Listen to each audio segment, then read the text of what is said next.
Semana passada, o pastor Mateus falou-nos sobre preparação. Ele, como atleta, sabe se preparar para uma boa corrida.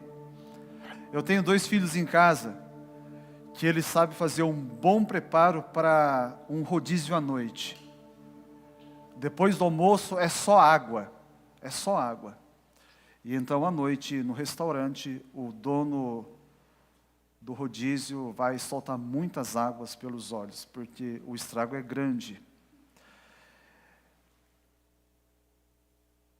Você tem se preparado para algum dia importante? Nós, como igreja, temos orado por algumas pessoas. Por exemplo, como nós sonhamos com o dia em que o resultado do exame da nossa irmã Mônica vai dar negativo para o câncer que ela está enfrentando há tanto tempo. Outros estão esperando um grande dia um pouco mais alegre no outro sentido. Tem casal aqui na igreja que está esperando o dia em que vão poder abraçar um filho. Um dia também maravilhoso. Tem gente que o grande dia será o dia em que vai pegar o canudo na mão, vai se formar e vai ficar livre da faculdade. Que dia importante você está esperando? Eu não sei qual dia. Nem todos aqui gostam de rodízio. Quem aqui não gosta de rodízio? Levanta a mão. Tem uma.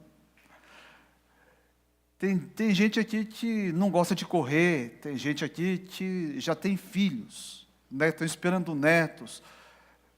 Mas como crentes no Senhor Jesus, todos nós estamos esperando um dia em comum. O dia mais lindo que a gente pode esperar. Um dia especial.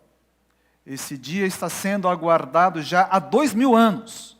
Desde quando o nosso Senhor regressou para a casa do seu Pai, a igreja está esperando esse dia. Que dia é esse? Ela é chamada do dia das bodas do Cordeiro, o grande casamento.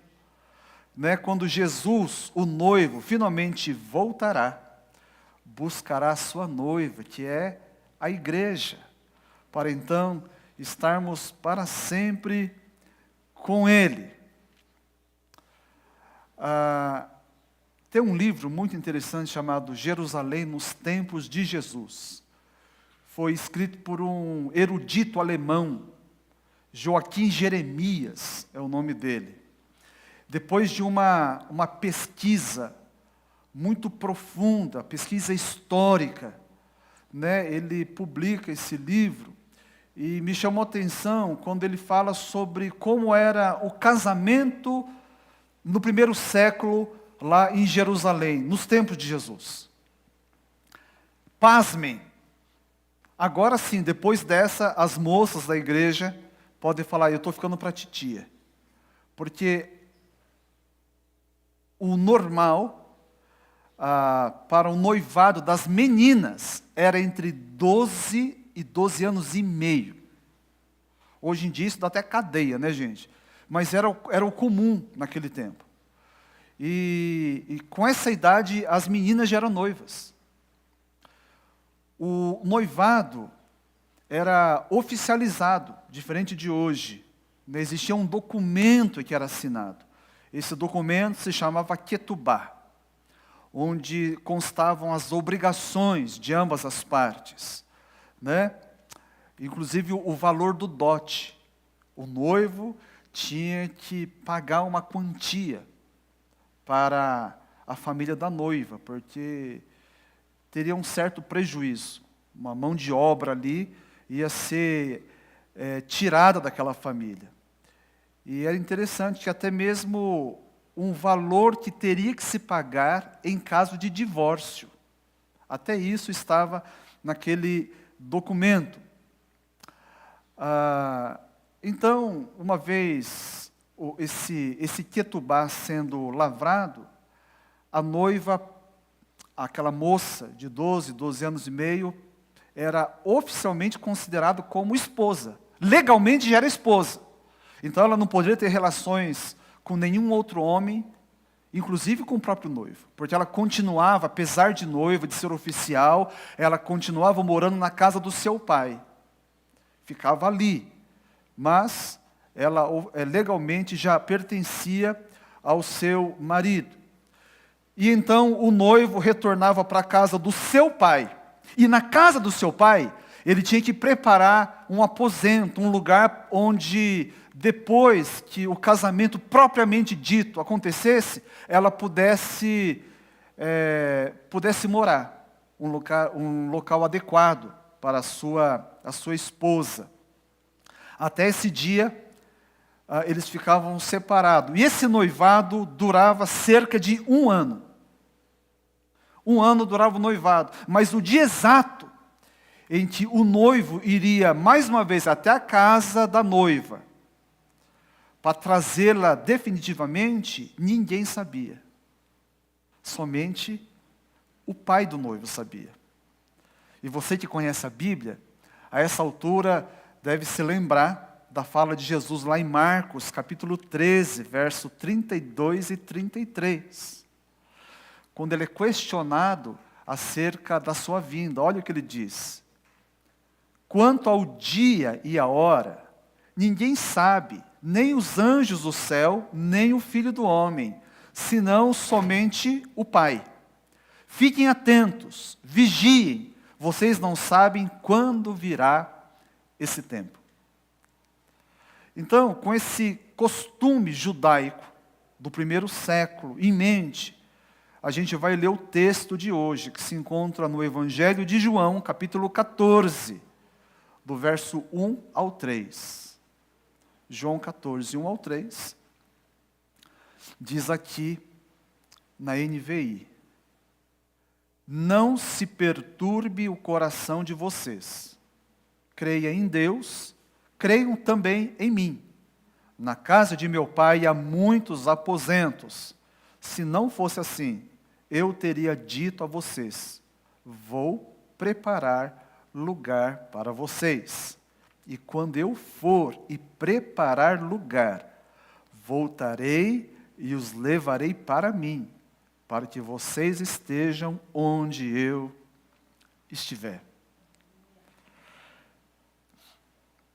Jesus está preparando um lugar para os seus discípulos. E ele está falando tudo isso aqui, preparando os seus discípulos para um tempo particularmente complicado. Um tempo de luta, um tempo de perseguição, um tempo em que os discípulos não o teriam mais presencialmente. Jesus está falando assim, olha, eu vou para a casa do meu pai. E esse tempo vai ser um tempo de muito sofrimento, inclusive de martírio. Inclusive de martírio. Então, Jesus os anima com uma promessa. E não é uma promessa qualquer, uma promessa maravilhosa. Uma promessa de casamento. Vocês conseguem agora associar esse texto ao casamento. Ele tem todos, os detalhes de um casamento. Jesus iria preparar um lugar na casa do Pai, e uma vez preparado, ele iria buscar. Buscar quem? A sua igreja, para estar com ele para sempre. Então a grande palavra de consolo, o consolo definitivo e cabal para todo crente, é esse. Um dia tudo isso vai se encerrar e ele vai nos levar para estar com ele. Porque qualquer outro consolo, irmãos, qualquer outro consolo, ele é pontual. Ele vai carecer de outros consolos. Você passa por uma luta hoje, o Senhor pode visitar com consolação, e Ele o faz. Mas então você vai ter que enfrentar outro. E a vida é uma sucessão de lutas, de dificuldades, de sofrimentos. Aquilo que nós somos consolados hoje, amanhã não servirá mais, terá que ter outro. Mas haverá um consolo final. E Jesus está preparando para isso. O consolo definitivo para as nossas vidas se dará nesse grande dia, quando o Senhor Jesus virá buscar a sua noiva, a igreja. Assim, quando Ele voltar, e presta atenção, não é se Ele voltar, Mas quando ele voltar, porque o Senhor prometeu e ele cumprirá, amém? Porque ele não pode mentir. Hebreus 6,18 deixa isso muito claro. O Senhor é incapaz de mentir. Ele prometeu, ele cumprirá. Porque nós sabemos, há muitas histórias, você já deve ter ouvido, se não nunca ouviu, você já viu em algum filme, em algum livro, quando o noivo abandona a noiva no altar. O nosso Senhor não fará isso. Por isso você pode se firmar nessa verdade. Talvez o nosso consolo nem se dá da maneira como a gente gostaria aqui. Mas lá isso acontecerá. O Senhor virá. E quando ele virá, quando ele vier, a vinda dele será muito linda. E não será na calada da noite, num lugar muito obscuro, numa cidade como uma Belém, testemunhada apenas por pastores simples. A palavra de Deus diz que essa segunda vinda do Senhor a esse planeta criado por Ele mesmo será com estardalhaço, será com muito barulho, haverá festa. 1 de Tessalonicenses, capítulo 4, versos 16 e 17, olha o que diz a palavra de Deus. Presta atenção. Pois, dada a ordem, com a voz do arcanjo e o ressoar da trombeta de Deus, o próprio Senhor descerá dos céus e os mortos em Cristo ressuscitarão primeiro. Depois nós, os que estivermos vivos, seremos arrebatados com eles nas nuvens, para o encontro com o Senhor nos ares, e assim estaremos com o Senhor para sempre. Louvado seja Deus. Olha só que imagem tremenda. É muito lindo, gente, isso tudo. Quando Ele vier, o consolo vai se dar até mesmo antes da gente ir para o céu. Por quê? Porque diz que antes da gente, ou aqueles que estiverem vivos, se fosse hoje, antes mesmo da gente ascender aos céus, para encontrar com Ele nos ares, diz a palavra de Deus que um evento vai acontecer. Qual é? Os mortos em Cristo ressuscitarão primeiro. Significa que se o Senhor Jesus resolver voltar hoje, nesse dia, antes da gente ir,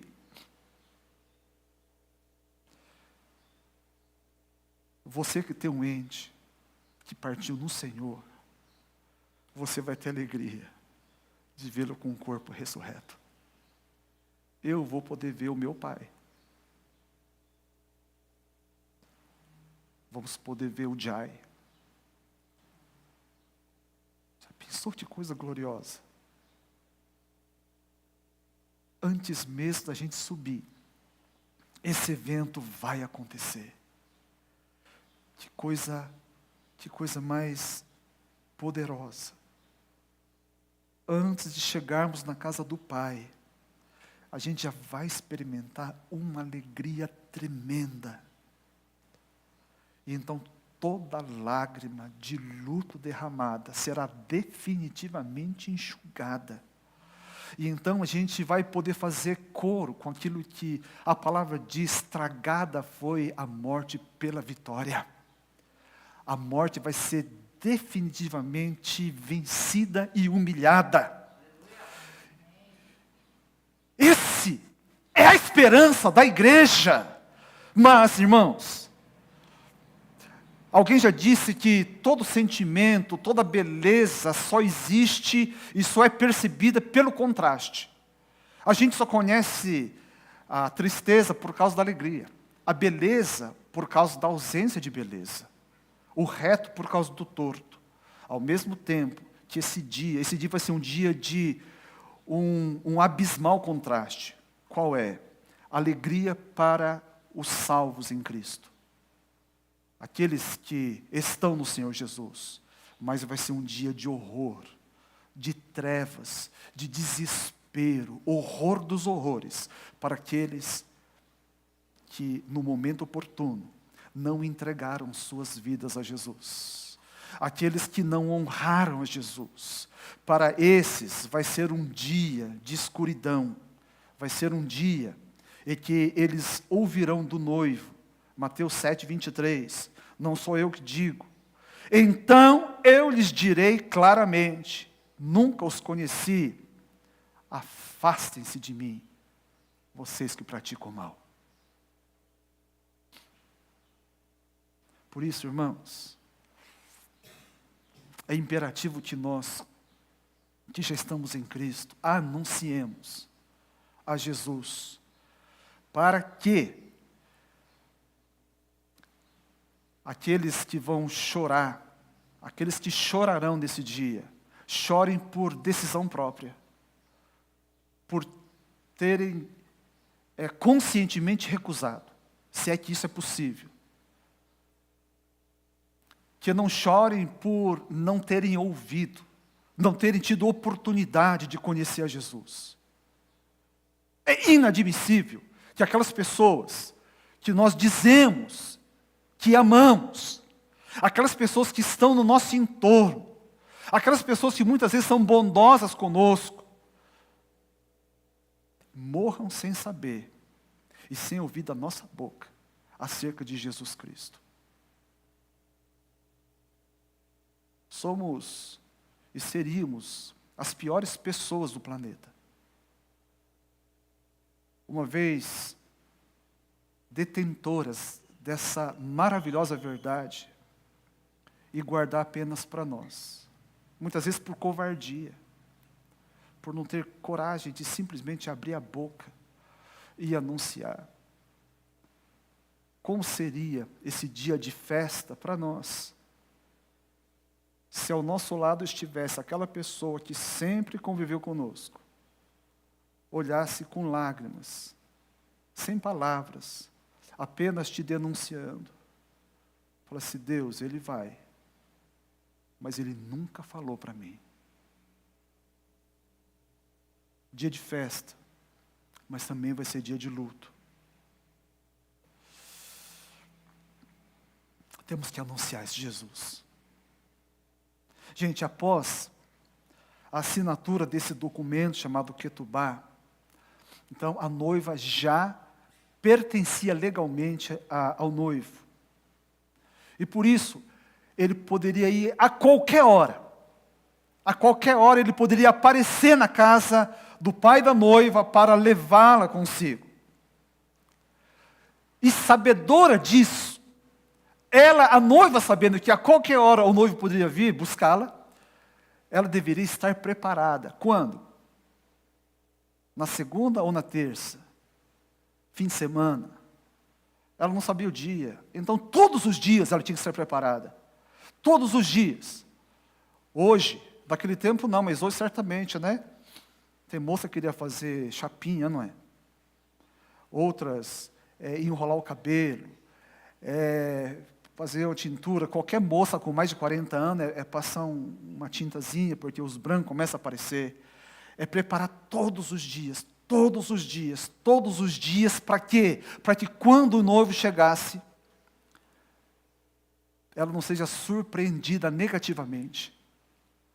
Mas quando o noivo a visse, ela pudesse estar linda, ornamentada, sem mancha, nem ruga, nem nada que desagradasse o noivo. Ela gostaria de encher os olhos e o coração dele. Essa é a expectativa de qualquer noiva. Qualquer noiva. Ela sabia, falou assim: eu pertenço ao meu noivo. E por saber-se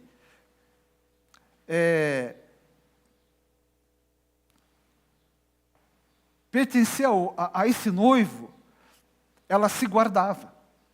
É lógico, apaixonada, na expectativa do noivo. Qualquer cantada, qualquer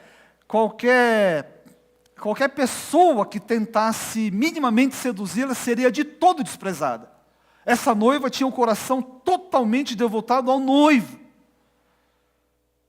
Só que tem um problema. Esse negócio de esperar, ninguém gosta de esperar.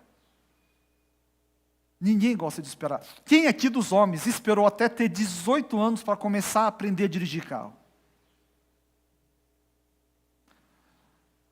Opa, Anderson e Heitor, só. Né? Eu também não posso abaixar, levantar a mão. Temos dificuldade, não é? Gente, repararam que em São Paulo, o metrô é de 5 minutos. Mas se você vê que o metrô está lá e você está lá em cima, você corre com tudo, é ou não é? Até empurra as pessoas. Você não consegue esperar mais 5 minutos. A gente tem pressa, a gente quer tudo para ontem. Nós não sabemos esperar. E esse é um problema sério. Da igreja também. Porque, como eu falei, desde que Jesus foi, a igreja está esperando. Todas as gerações. Falam assim, não, agora Jesus veio. Não, o jeito que o mundo está, é o sinal dos tempos. Né? Certamente Jesus volta. Os estudiosos falam que o apóstolo Paulo acreditava que Jesus voltaria no tempo dele. E não é difícil acreditar, porque o tempo dele era caótico. Os crentes eram queimados como tocha. Né? A gente não vive nada parecido. Hoje as pessoas falam assim, pastor, será que não é final dos tempos? Eu falei, é final dos tempos, mas só que esse final dos tempos já acontece há 2000 anos. Sempre tem algum povo vivenciando o final dos tempos. E aí, como demora, qual que é a tendência? É relaxar. Aí chega uma hora que a noiva fala, não, acho que ele não vem agora não. Eu vou deixar assim mesmo. Né? E vai, e começa a acumular coisas que não deveriam. E a beleza vai se esvaindo. E a gente não gosta de esperar. E quando a gente não espera, a gente corre o risco, né, nesse relaxo, de esfriar. E deixar o amor pelo noivo. Essa expectativa da vinda de Jesus é deformar. Olha só, isso já aconteceu, sabe quando? No 1º século. Na igreja dos crentes que moravam na região de Éfeso. A igreja, os crentes que ali moravam, por causa dessa demora, começou a ter um esfriamento e recebe então uma advertência séria da parte de Jesus. Efésios capítulo 2, verso 4, Apocalipse capítulo 2, verso 4, palavra do Senhor Jesus para a igreja em Éfeso. Contra você, porém, tenho isto. Você abandonou o seu primeiro amor. Você abandonou. Não está falando que ele não ama. Mas a forma do amor está diferente. E Deus separou nisso. O esfriamento do amor pela demora. Esse aqui é um grande risco que todos nós corremos ainda no dia de hoje. Como noiva de Jesus Cristo, meus irmãos e irmãs, nós temos deveres pactuais com Ele. Devemos nos manter fiéis a Ele. Guardando o nosso coração para Ele, só para Ele. E aguardando o grande dia do casamento. O noivo virá. O noivo virá buscar a sua noiva, que é a igreja. E essa igreja somos nós, irmãos. Nós somos essa igreja. A igreja de Cristo. Quem já foi noivo aqui, sabe. A expectativa é enorme. A paixão é muito grande. Eu nunca fui noiva, já fui noivo. A semana anterior do casamento, para o crente, para o não crente não faz diferença. Né? Porque eles já vivem juntos, já transam há muito tempo, para eles não faz diferença nenhuma. Mas eu falo assim, o noivo crente, a noiva crente é diferente. O negócio era tão tenso que eu não conseguia dormir. Eu já durmo pouco. Imagine como é que era naquela época, eu não dormia. O doutor Miguel, membro nosso lá de Maringá, ele ficou sabendo uma semana antes, ele me deu diazepam, né, tarja preta, quem sabe, para conseguir dormir. E aquilo, graças a Deus, né, eu tomava aquele remédio, eu dormia, capotava. 10 horas dormia. 3 horas da manhã já estava assim. Né? Nem diazepam conseguia fazer tal expectativa. E a gente vai perdendo essas coisas. Né? A gente não pode perder a noiva. E quem está se preparando para o casamento encara qualquer desafio. Não é verdade? Por causa do casamento, você sabe. Né? Eu quero casar e eu me preparo. Tinha um casal que eu estava acompanhando. Logo no início do ministério, eles estavam fazendo sacrifícios para montar a casinha deles, tinha as coisinhas deles, mas para isso, como não eram ricos, eles tiveram que colocar a faca no pescoço. Né? Para passear é a bicicleta, né? Ela sentada na garupa. Não tem como gastar. Gente, eles falavam, é sério, para chupar um sorvete, eles tinham que pôr no orçamento. Né? Sorvete era luxo. Né? E não é aquele sorvete do yakioi, né? Gostoso pra caramba, é aqueles, você sabe, né? Deixa um pouquinho no sol e já vira água. Era desse aí, mas fizeram o sacrifício. E eles tinham alegria. E aquele sacrifício todo, não era aquele sacrifício assim, difícil, pesado. Eles estavam contentes, porque cada dia estava mais perto do casamento. E eles fizeram. E depois chegou o grande dia, casaram, né? Eles estão muito bem casados. Hoje, inclusive, são pastores. Lá na igreja Holland de Três Lagoas, no Mato Grosso do Sul. Pastor Fábio e Patrícia Guerra. Quando a gente tem essa ideia, né, de que tem um grande dia nos aguardando, a gente consegue. Vocês que são estudantes universitários, quantos aqui estão na faculdade ainda? Faculdade. Vários. É fácil vir de acadêmico ou não? Não. Né? Quem está na faculdade fala assim, é a pior fase da vida. Alguns desses universitários falam assim, na opinião deles, não está na Bíblia, mas que uma das marcas do inferno vai ser uma eterna faculdade. E não pode gerar menos que 8 ainda. Né? De tão horrível que é, não é? Mas por que vocês encaram esses 4, 5 anos? Por quê?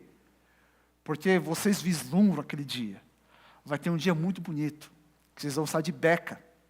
Aquele chapéu quadrado, não sei até hoje por que usam chapéu quadrado, né, no dia da formatura. Aquela roupa totalmente fora de moda, mas vai ser aquele dia de grande alegria. E que vocês vão, por isso vocês aguentam, porque sabem que é por pouco tempo. E Jesus está falando assim, olha, no mundo vocês passam por aflições, mas tem de bom ânimo. Eu venci o mundo. Eu vou preparar lugar para vocês. É por pouco tempo, aguente. Verso 2, mais uma vez, na casa de meu pai há muitos aposentos, se não fosse assim, eu teria dito a vocês, vou preparar lugar para vocês. E quando eu for e preparar lugar, voltarei e os levarei para mim, para que vocês estejam onde eu estiver. Então é isso, irmãos. Essa vida é temporária. Estamos aqui até o dia que o Pai mandar o noivo vir nos buscar. Nosso lugar aqui, nesse mundo, não é definitivo. O lugar definitivo nosso é na casa do Pai, irmãos. Lá tem um lugar preparado para mim e para você. Por isso, lutas, privações, sofrimentos, nessa casa atual, é por pouco tempo. Aqui não é nossa casa, irmãos, tenham paciência, o noivo virá. O noivo virá. E nesse tempo de espera, existe uma vestimenta adequada. Uma roupa adequada. Uma roupa que não sai de moda aos olhos de Deus. Né? Devemos vestir vestes de santidade. Efésios capítulo 5, verso 25 a 27. Presta atenção aqui nesse texto. Maridos, ame cada um a sua mulher, assim como Cristo amou a igreja e entregou-se por ela, para santificá-la, tendo-a purificada pelo lavar da água mediante a palavra, e para apresentá-la a si mesmo como igreja gloriosa, sem mancha, nem ruga, ou coisa semelhante, mas santa e inculpável. É assim que o Senhor Jesus Cristo deve encontrar a sua noiva quando vier buscá-la, bela e perfeita. Ele não merece menos do que isso. Obviamente que a gente não dá conta, sozinho, por isso temos o Espírito Santo. Ele vai nos ajudar nisso. Agora eu quero chamar a atenção para todos nós. Não é nem um parênteses que eu abro, mas tem tudo a ver. Todos nós homens casados, homens casados que estão presentes aqui, e a maioria que está assistindo aí. Esse texto permite concluir sem erro algo muito sério. A maneira, eu vou falar você, para que seja mais direto, mas eu estou incluído nesse você, tá bom? É para que seja mais forte mesmo. A maneira como você trata a sua esposa revela a sua espiritualidade. O seu amor, ou a falta do seu amor para com a sua esposa, revela o quão sério você leva Jesus Cristo na sua vida. Ou então, num português mais rasgado, se você não trata bem a sua esposa, se você a insulta, se você a maltrata, se você a despreza, você não honra e não ama Jesus Cristo. É simples assim. Vida conjugal e vida espiritual, elas andam de mãos dadas. Não dá para divorciar. É mentira quando nós, maridos, cantamos coisas bonitas para Deus, dizendo que o amamos, só que ao mesmo tempo, alguém na nossa casa chora. Se é o teu caso, arrependa-se. Você não ama coisa nenhuma, Jesus. Eu ainda estou aprendendo. De vez em quando eu falho. Eu faço a minha esposa chorar. Mas eu amo o Senhor. Eu quero deixar isso bem claro para Ele. Fazendo a minha esposa sorrir. E lembrando da igreja de Éfeso, não deixe, por mais que pareça que no nosso relógio Deus esteja atrasado, não deixe o seu amor por Cristo esfriar.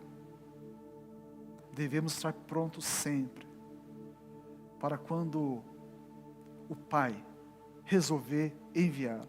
Alimente essa expectativa no seu coração, através de sustentar a sua devoção por Jesus Cristo. Como que você pode sustentar essa devoção por Jesus? Leve a palavra de Deus a sério. Sabe, ouça Deus na palavra, dê ouvidos a Deus, obedeça a Deus. Não apenas leia, louvado seja Deus. Muita gente aqui na igreja está lendo a Bíblia todos os dias, lendo sério. Tem gente que está lendo a Bíblia em 2 línguas já. Olha só que coisa tremenda.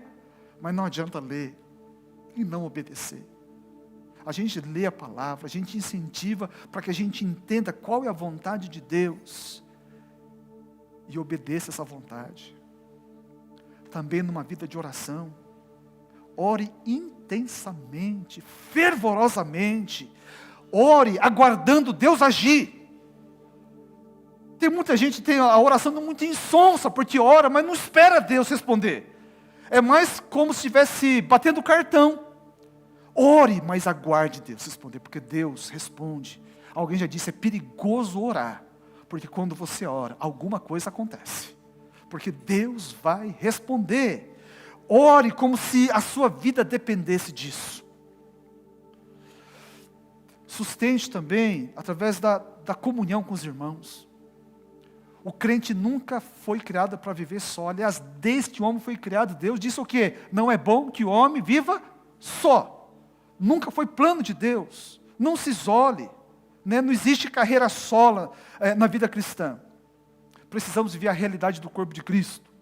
Então, participe dos cultos.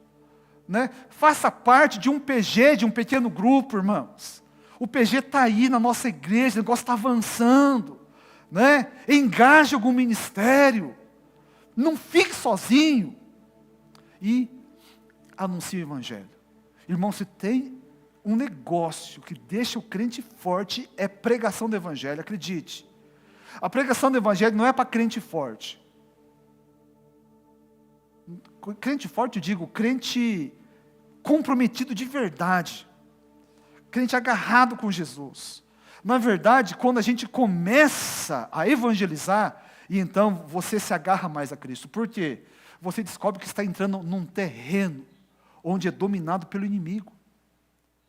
Você entra num lugar onde você descobre que palavras, argumentos humanos não convencem. Que se o Espírito Santo não agir, nenhuma palavra que sair da sua boca vai fazer cócega na mente e no coração do outro. Quando você começa a evangelizar, você começa a ver potestades agindo. Cadeias terríveis prendendo as pessoas. E que se Deus não agir, nada daquilo será desfeito. As cadeias serão quebradas, as correntes, as amarras serão desfeitas através do poder de Deus. E na evangelização a gente se depara com isso. Por isso que quem mais evangeliza é aquele que mais ora. Porque ele depende demais da ação de Deus. Por isso, evangelismo e maturidade cristã andam de mãos dadas também. Anda, não tem como. Não tem como. Eu sei que, louvado seja Deus, muitos jovens aqui na igreja falam que tem chamado. Mas gente que fala que tem chamado de Deus para o ministério e não abre a boca para falar desse Jesus, ou ele está totalmente enganado, ou ele está protelando o processo dele de crescimento. Por quê? Para começar, a gente nem manda. Esse negócio de achar que seminário vai formar algum crente, algum pastor, isso não forma nada. Seminário dá conhecimento intelectual só. Vida cristã, a gente vive aqui agora. Aonde você está? Na sua escola, no seu trabalho, dentro da sua casa, na sua vizinhança. É assim, irmãos. Então começa a falar. Começa a ganhar almas para Jesus hoje. A prática e obediência nessa tarefa fortalece o crente. E finalmente, porque ele virá, sejamos crentes radicalmente comprometidos com o Senhor. Radicalmente. O nosso coração não deve ser dividido por nenhum outro que não seja o Senhor. O nosso coração 100% do Senhor, amém? Se a gente fizer isso, então seremos uma igreja que vai fazer diferença. Que tipo de diferença? Não me interessa. Não estou falando aqui de número, gente, de aparecer aí.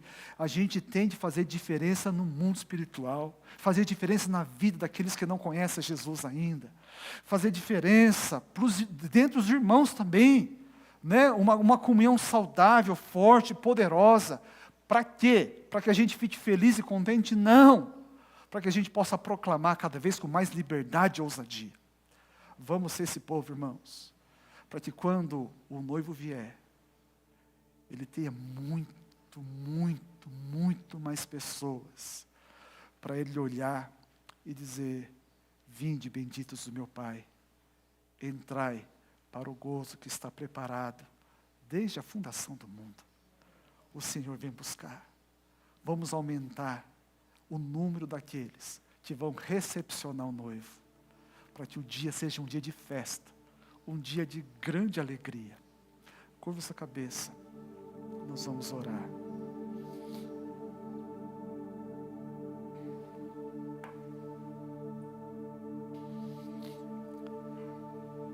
Pai Santo, nós não sabemos o dia em que o Senhor enviará o noivo até esta casa, para vir buscar a noiva, a igreja, que somos nós mesmos. Compete a nós estarmos preparados nesse dia. Ó Deus, com aquelas vestes dadas pelo próprio Senhor Jesus Cristo. Vestes santas.